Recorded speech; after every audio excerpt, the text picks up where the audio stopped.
तलवारें ऐसी चली जिनकी बाज़ आज तक सुनाई देती है।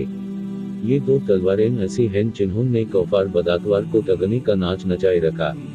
एक तलवार ने ईरान के आतिश परस्तों के सर अड़ाए, दूसरी ने सलीबियों के हाथ पांव काटे। एक ने ईरान का आतिशकिदा बजाया, दूसरी ने बैत अल मक़दिस फतह किया।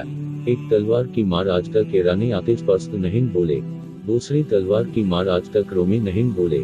जिस तलवार पर लिखाई है वो सैफ अल्लाह सैयदना खालिद बिन वलीद की मुबारक तलवार है, जिसने सैकड़ों किफ़ार का खून चूसा। दूसरी तलवार सुल्तान अजील सलाह अल-दीन अय्यूबी की है, जिसने मगरूर सलीबियों को वापस यूरोप धकेल दिया। तलवार तो क्या तोपें, मिसाइल, फाइटर जहाज, टैंक, बल्कि एटम बम सब कुछ हैं, मगर उनको चलाने वाला कोई मर्द नहीं है। उनसे किफर को लिलकारने वाला कोई बहादुर नहीं है। तरबीत आम तो है जो हर काबिल ही नहीं, जिससे तामीर हो आदम की, ये वो गोल ही नहीं। अल्लाह हमें इन हथियारों को चलाने की ताकत रखने वाला और चलाने वाला हुक्मरान व उस पर सलाह दे।